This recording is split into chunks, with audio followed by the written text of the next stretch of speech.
Greetings all, this is Yuya, and coming to you live and direct from Austin, Texas. I just left out of Oklahoma a few days ago.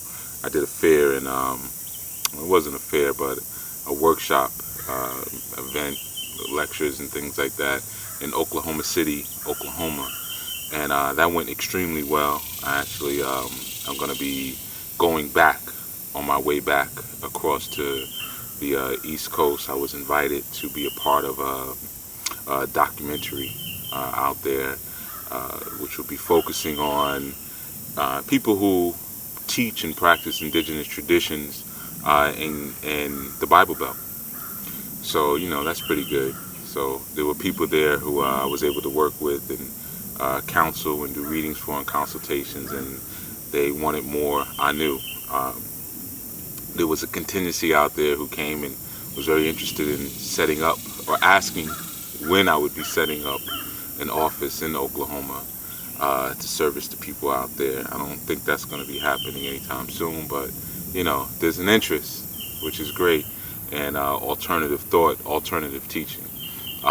Before that, we did Lawrence, Kansas, which was also explosive. I mean, it was people all over the place. Like when we were doing a lecture, they were sitting on the floor and standing in the back, and a lot of people were touched. Some people joined up with the classes after that and stuff like that. So people are getting what they need to get, which is excellent. And that's what we're doing this for. And now I'm in, like I said, Austin. I'll be presenting in Dallas at 4 o'clock this Saturday at the Mind, Body, Spirit Expo. I don't even know the details, the address, and all. You have to look on the sites for that. You can go to Stool House or enlightenmentandtransformation.com to get the information. But the purpose of this video is not even really to do an infomercial for the tour. It's something that's kind of been nagging at me for some days now. Just observing how people are moving, observing some of the movements in my own quote-unquote community with my own group. My own ethnic group, when I say group. And there's a word that I think would be important for those who are interested in being a part of this movement of waking their people up. There's a word that I would advise you all to gain a definition of, and that word is honor. And I know we use it a lot, and sometimes we confuse it with like honesty. We don't really know the difference between being honorable and being honest. And it's a big difference. Typically one who is honest will not do certain things and will not say certain things out of fear of breaking the law or getting caught. Someone who is honorable will follow a certain code because it is the right thing to do, period. And what I'm finding is that a lot of times we limit ourselves on the learning experiences that we could have because we don't know how to interact with people of other groups, let alone with one another sometimes, And if you can find those who have a code of honor, you're going to always find that you'll have a point of relation with them, You'll have a point where you can kind of converge on certain truths, and there's a level of respect that will be there. Without a code of honor, you really have nothing. A lot of times people reach out to me because they see that I teach different spiritual traditions. So a lot of times people ask, well, which one is the one for me? I heard this one is more powerful than this one's more powerful than that one. Especially like when I'm doing these workshops, because you get people coming in who are practicing so much. I get people coming in who do hoodoo. I get people coming in who are into the Wiccan systems. People who come in and all they do is runes. They just read runes. I get people come in and they're dealing with Santeria. Of course, I get Yoruba sprinkles here and there. But when you come out of what we'll call the Yoruba capitals, New York, Miami, California, then it gets a little more sparse. But the point is, I get people from all different traditions, and they always want to know, is this one more powerful than that one? Is that one more powerful than that one? And a lot of it has been based on the people who they've encountered in those traditions. And it's honor that separates the men from the boys and the women from the girls. Those who are moving with the code of honor are the powerful ones. You know, it doesn't really have much to do with the tools, to be honest with you, because like I've given the example before, I know a woman from Harlem, and all she works with is the Bible. She goes to church every Sunday, and you try to go up against her, she will tear a new orifice out of you. And all she does is work with candles, baths, and her Bible. And she makes it very clear, I'm a Christian and I love the Lord. But she's a very powerful witch. You know, but ultimately it's because she has a certain code of honor that she lives by that may not have anything to do with her religion, you know. So we really have to kind of get back to understanding and valuing codes of honors. You know, we're in a time now where whatever you're doing, you have to approach it from a warrior's perspective. I mean, some of my students have heard me say that before. Maybe you don't really understand the impact of that statement. You know, we are in a time of war, you know, on various levels. So understanding that, if you're a warrior, you have to also be a healer. And if you're a healer, you have to also be a warrior. The two go hand in hand. You can't separate one from the other. Okay, and you have to approach them with the same level of ferocity and vigor. But all warriors have a code of honor. All real warriors have a code of honor. So if you're a true warrior, you will recognize someone else. Even if they're coming from a different tradition, they might even be coming from a different ethnic group. But if they have that warrior spirit and that warrior energy, you're gonna see each other across the room. You know, and there's a code of honor that you're gonna link up on. And you'll be surprised, that's where some of your most crucial and impacting learning experiences may come from. You know, when you're dealing with people who are cut of a similar ilk. You know, so when I look at some of the movements, I look at some of the people who are heralded currently in my own ethnic group, I think it's wonderful that there seems to have been a resurgence of the teacher. You know, there's a resurgence of teachers and certain teachings, though they may be a bit regurgitated. At least they're back out there again. You know, people are learning, people are getting on some of the social media sites and the video sites, and they're picking up instructions and old lectures that people recorded on VHS tapes 20 years ago, who have now digitized them and put them on the web for people to check out. I think that's great. That's excellent. You know, we need that. I certainly didn't have that when I was coming into my learning.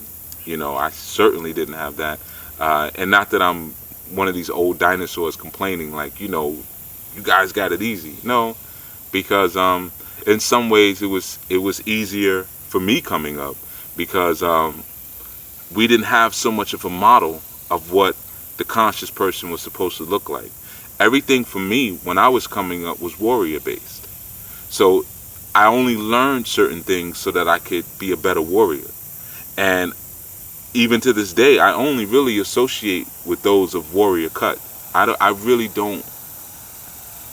really know how to socialize with people who are not warriors. I don't really know what to talk about. I don't watch TV. I don't watch sports. I used to play sports. You know, I love boxing. I love fighting, but I love doing it more than watching it. So I'm not really a consumer, you know, or a spectator. So I don't really vibe well with people. I mean, I vibe it socially. I can get along with them, but I don't really know what excites them. I can't get into what they get into, but I can vibe with warriors all day, and I really only deal with those who have warrior spirit. You know, so you'll find when people are trying to, or if you're trying to discern, you're looking at some of these quote unquote leaders or teachers, or you're looking at these systems. You know, look beyond the system, and sometimes you even have to look beyond the teaching and look to see if you see a degree of honor and authenticity in the individual who is presenting them. Okay, because ultimately all systems can get you there. I don't care what anybody says. I mean, if your system is a piece of kale, and you're just going to have this one piece of kale and you laminate it and you study that piece of kale for the rest of your life, it will teach you many things, because everything is a microcosmic representation of the macrocosm. So there is wisdom to be found in every point, every connecting point, every angle of life. There's wisdom there. Every angle or angel has wisdom within it. It is the honor that you approach that learning with that will transform you and get you to a place where now you can start negotiating with the universe your methods of freedom. So I just really wanted to speak on that, and I know for some it will make a lot of sense. For some, they'll watch this and they'll say, yeah, I get it. And for others, it'll just be something, again, that'll go in one ear and out the other. More dead intelligence, dead information, burnt up, dried seeds. And we have to really be careful in this time of just promoting dead information. What are you going to do with it? I have a show that I instituted, Thunderground Thursdays, on the Enlightenment Transformation segment. As some have noted, it's only been one segment. Just like my show, Foundational Fridays, I haven't recorded a show, I think almost 2 months now. I'm not good with time, so it might be 3 months. So I'm just going to say 2 months. But it's been months since I've done a show. And it's because I've been busy doing things, And when I look back on my archives and the body of work and information that I've already offered to the community in that show, when I looked at it one day and I was like, I really don't have to speak about it a whole lot at this point. I don't have to keep giving information. I have people who are emailing me daily. I was checking my email this morning, every day. When's the show? When are you going to do another show? When are you going to do another show? When are you going to do another show? This constant desire to consume. But I get very few, I get them, but I get very few emails where people say, I listen to your shows, or I'm in your class and I applied the techniques and now I've been able to produce this. So, as I always tell my students, the more you give, the more I give. So I'm not just going to keep producing shows, and you're doing nothing with it but collecting a whole bunch of dead information. That's not really my aim in all of this. That's not really my desire, just to have a bunch of deep people walking around. People who take my class, I want them to be deep. I want our new students to be known for their intellectual and spiritual prowess. That's, I make no secret about that.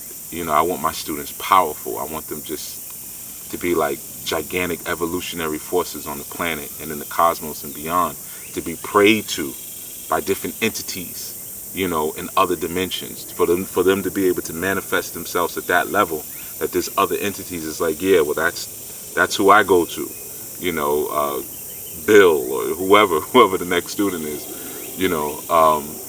but it's not just to glorify me, but it's so that we can really move some things and make some things happen. But it's to make some things happen. It's to move some things. So that's why I said I haven't really done a show in a minute, and I will probably do one soon, because I have some topics that have been on my mind that I want to share. My show is not scripted. There's a plane going overhead, and I know you hear all the sounds. My show is not really scripted in the sense that, I say, okay, this month I'm going to talk about this, that, and I write it out. I just, as the concepts come to me, I just sit and I just flow. I just talk, and voila, there's a lecture that you get, but I'm led by spirit. If I'm not led, I don't do a show. I don't say anything, because, I'm just masturbating verbally. If it's not for a spiritual purpose and I'm not producing something, then I don't do shows. Okay, so a lot of you have been emailing about the shows. That's why there hasn't been a show. And ultimately, I've been busy. I'm not a show host. So I do it because it's an excellent medium and an excellent way to get through to the population. But I'm doing a lot of other things that actually take precedence. But go through those archives, because if you haven't, I have people who ask me for new shows, haven't even listened to the old shows. So if you haven't listened to the old shows, that's your new shows. You know, I don't have to produce new ones if there's 20 shows you haven't listened to. There's your new material. You see, so yeah, that's all I really wanted to speak on. Really, that code of honor. All right, you know, approach with your work with a warrior spirit, and approach your work with honor. You know, and look for other individuals who are carrying that same code of honor, and you will be surprised what you will learn. You will be so surprised. I'm gonna do a show on Foundational Fridays, and I'm just gonna deal with certain base topics, one of which is honor, and I'm gonna really break it down. You know, I like to break down and mangle and twist and destroy concepts so that they, yeah, excuse the chew stick, it's early. I'm, you know, getting myself together, but so I'm gonna break down certain key concepts and words that we use often, but maybe don't totally know the impact, or that those are actually compass marks. Those are navigation marks that you should be using to identify who's who. You know, I notice there's a lot of quote unquote leaders coming forth right now, and you know, just because someone is able to teach something doesn't mean that they're qualified to lead. As I've said often, that leaders are forged through fire. And if you've not been in any type of war, you're not ready to lead, you know, because there's a certain sobriety that comes through the hardening of your experiences, you know. And I'm not saying that I'm more qualified than the next person or anything like that, because I'm not even positioning myself as a leader at all, just so you all are clear. I'm a Jegna and I'm a guide. I'll let everyone up. They can go lead. They go do that, you know. And they can have organizations. Like everyone in Oklahoma kept saying, "Hey, you need to start an organization here." I don't know. I don't have organization. I don't want an organization, because organizations get infiltrated. And I know by the history of my elders that they've laid down, I know how leaders are treated in this place, not only by the society, but sometimes by their own people. So I have no desire to follow in those footsteps. I'm doing something a little different. Okay. So yeah, with that said, that's all I really wanted to speak on. I know it's not a show, but I felt it was an important word and topic to bring up in this time. Honor, codes of honor, and warrior spirit. If you're a warrior, you are a healer. If you are a healer, you must be a warrior. There's no way around it, and there must be a code of honor. Peace.